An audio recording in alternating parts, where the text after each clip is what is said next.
ಪರಿಸರಕ್ಕಾಗಿ ನಾವು ಇದೇನು ಹೇಳ್ತಾ ಇದೀವಿ, ಪರಿಸರ ಉಳಿಸ್ಬೇಕು ಅನ್ನುವಂತ ನಿಟ್ಟಿನಲ್ಲಿ ನಾವು ಬಂದಿದ್ದೀವಿ. ಇಲ್ಲಿ ಪರಿಸರ ಇದ್ರೂ ಕೂಡ ಉಳಿಸ್ಕೊಳ್ಳೋದಕ್ಕೆ ಸಾಧ್ಯ ಆಗ್ತಾ ಇಲ್ವಲ್ಲ ಅನ್ನುವಂಥದ್ದು. ಇಲ್ಲಿ ಪರಿಸರನ ಬೆಳೆಸ್ಬೇಕಾಗಿರ್ಲಿಲ್ಲ, ಇರುವಂತದ್ದನ್ನ ಉಳಿಸ್ಕೊಳ್ಳೋದಕ್ಕೆ ಸಾಧ್ಯ ಆಗ್ತಾ ಇಲ್ಲ.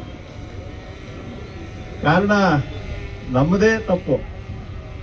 ನಾವು ಯಾರನ್ನ ಜನಪ್ರತಿನಿಧಿಗಳಾಗಿ ಮಾಡ್ಕೊಂಡಿದೀವೋ ಅವರು ಜನರ ಹಿತಕ್ಕಾಗಿ ದುಡಿಬೇಕಾಗಿತ್ತು. ಅವರು ಮಾಡ್ತಾ ಇರುವಂತದ್ದು ಜನರ ವಿರೋಧಿತನವನ್ನ ಮಾಡ್ತಾ ಇದ್ದಾರೆ. ಆ ಕಾರಣಕ್ಕಾಗಿ ನಾವು ಇವತ್ತು ಈ ಪ್ರತಿಭಟನೆಗೆ ಬಂದಿರುವಂಥದ್ದು.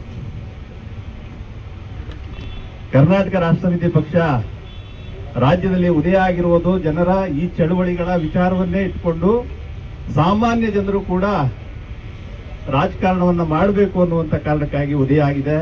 ನಿಮಗೆಲ್ಲ ಕರ್ನಾಟಕ ರಾಷ್ಟ್ರ ಸಮಿತಿ ಪಕ್ಷದ ವತಿಯಿಂದ ಅತಿಥಿಗಳಿಗೆ ಹಾಗೂ ಇಲ್ಲಿ ಬಂದಿರುವಂತಹ ನನ್ನೆಲ್ಲ ಮೈಸೂರಿನ ನಾಗರಿಕರಿಗೆ ನಮಸ್ಕಾರಗಳನ್ನು ತಿಳಿಸ್ತಾ ನನ್ನ ಎರಡು ಮಾತನ್ನ ಆಡೋದಕ್ಕೆ ಇಷ್ಟಪಡ್ತೀನಿ. ಬಂಧುಗಳೇ, ನಾವು ಇವತ್ತು ಮೈಸೂರಿನಲ್ಲಿ